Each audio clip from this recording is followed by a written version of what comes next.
Hi everyone, welcome to government jobs Adda 24/7।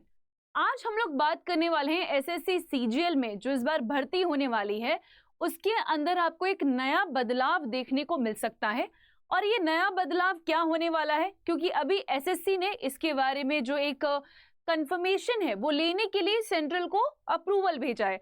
अगर central government उस approval को पास कर देती है तो ये जो नया बदलाव है ये आपको इस बार एसएससी सीजीएल के सिलेक्शन प्रोसेस में देखने को मिलेगा। बट ये बदलाव क्या है इसकी हम बात करेंगे। तो आप मेरे पीछे एक आर्टिकल देख सकते हो, ये आपको जो है पत्रिका का आर्टिकल देखने को मिलेगा और यहाँ पे लिखा हुआ है कि एसएससी सीजीएल 2025 की अगर हम बात करें तो भर्ती प्रक्रिया में आने वाला है बड़ा बदलाव। अब ये बदलाव क्या है, क्योंकि आयोग यानी कि एसएससी की नई नीति से लाखों युवाओं को मिल सकती है राहत।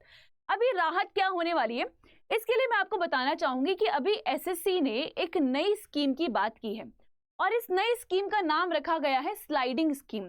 तो एसएससी एक नई योजना लेकर आने वाला है, एक नई नीति लेकर आने वाला है जिसको स्लाइडिंग स्कीम कहा जाएगा।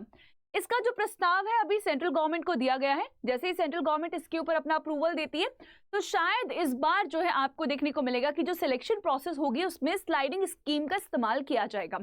बट हमें समझना होगा कि मैम ये स्लाइडिंग स्कीम क्या है और इससे कैसे उम्मीदवार जो है इस बार उनको और मौका मिल सकता है।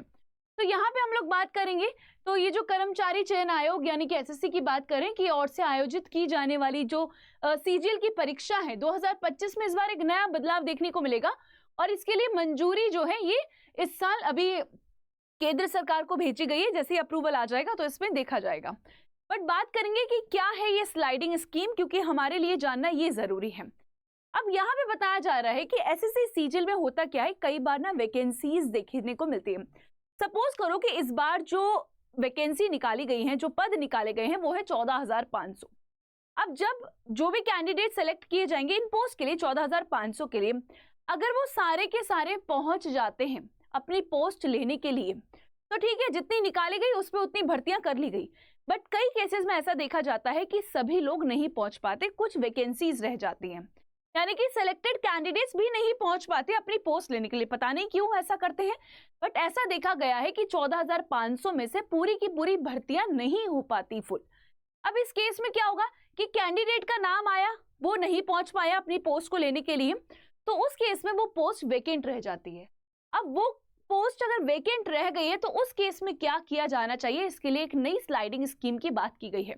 तो बोला गया है कि अगर वो पोस्ट वेकेंट रह जाती है यानी कि जो उम्मीदवार सिलेक्ट किया गया है उस पोस्ट के लिए वो नहीं पहुंच पाता है, तो इन दैट केस जो नेक्स्ट पर्सन होगा उसको यहाँ पे बुलाया जाएगा। तो दिस इज इंपॉर्टेंट, ये बहुत अच्छी योजना इस बार लाने की बात की गई। यानी कि जो वेटिंग लिस्ट अगर मैं बोलूं तो शायद वो सही रहेगा कि वेटिंग लिस्ट तैयार की जाएगी कि अगर ये नहीं आ पाया इस पोस्ट को लेने के लिए तो नेक्स्ट पर्सन ये होगा जो इस पोस्ट के लिए चुना जाएगा।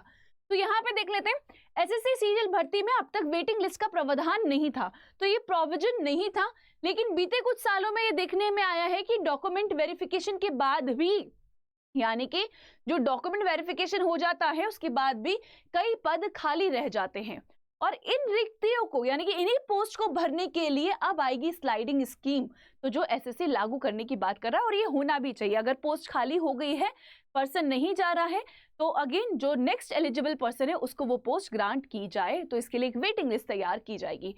इस स्कीम के तहत यदि कोई उम्मीदवार अंतिम चयन सूची में होते हुए भी, ठीक है, जो नियुक्त के उपस्थिति नहीं होता यानी कि अपने अपॉइंटमेंट के लिए नहीं जाता है, नियुक्ति के लिए उपस्थित नहीं होता है, तो उस पद को कट ऑफ के बाद योग्य उम्मीदवार से भरा जाएगा। तो नेक्स्ट जो एलिजिबल पर्सन होगा उसको वो पोस्ट दी जाएगी। ये होगी sliding scheme which is very important. और इसके लिए अभी अप्रूवल जो है वो ऑलरेडी भेजा जा चुका है केंद्र सरकार को। जैसे ही केंद्र सरकार उसको अप्रूव कर देगी तो इस बार एसएससी सीजीएल में जो चयन होगा वो इस स्कीम के तहत भी किया जाएगा। एसएससी सीजीएल 2025 में इस बार 2 नए पद भी होंगे, तो वो 2 पद सीबीडीटी और डीजीएफटी की बात की गई है। तो अगेन एसएससी सीजीएल की बात करें तो आप सभी जानते हैं कि नोटिफिकेशन ऑलरेडी आउट हो चुका है और किस चीज का वेट कर रहे हो। अगर एप्लीकेशन फॉर्म अभी तक नहीं भरा है तो भर लीजिए, क्योंकि 4 जुलाई लास्ट डेट होने वाली है। और अगर हमारे साथ जुड़ना चाहते हैं, अड्डा 24/7 के साथ जुड़ना चाहते हैं, तो आप हमारे पेड कोर्सेज के अंदर भी एनरोल कर सकते हैं। एसएससी महापैक आपको देखने को मिलेगा, तो आपको अड्डा 24/7 की ऑफिशियल वेबसाइट पर जाना है, एसएससी कैटेगरी में जाकर एसएससी महापैक चुनना है और यहाँ पे आपको एसएससी महापैक देखने को मिलेगा जिसका प्राइस है 18 मंथ्स के लिए 2419।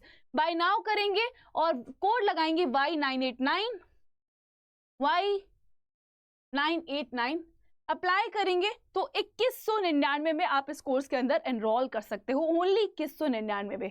तो बहुत अच्छा मौका है आप सभी के पास। तो फटाफट से इस बार जो पोस्ट है वो भी 14,578 आपको देखने को मिलेगी। तो जाइए जो है अपना एप्लीकेशन फॉर्म फिल कीजिए। और इसके अलावा अगर आपका कोई और डाउट रह जाता है तो आप मुझसे कमेंट बॉक्स में पूछ सकते हैं। पहली बार इस चैनल पे आए हैं जिसका नाम है गवर्नमेंट जॉब्स अड्डा 24/7, चैनल को सब्सक्राइब करें। सेशन अच्छा लगा है तो लाइक करें। Bye everyone, take care.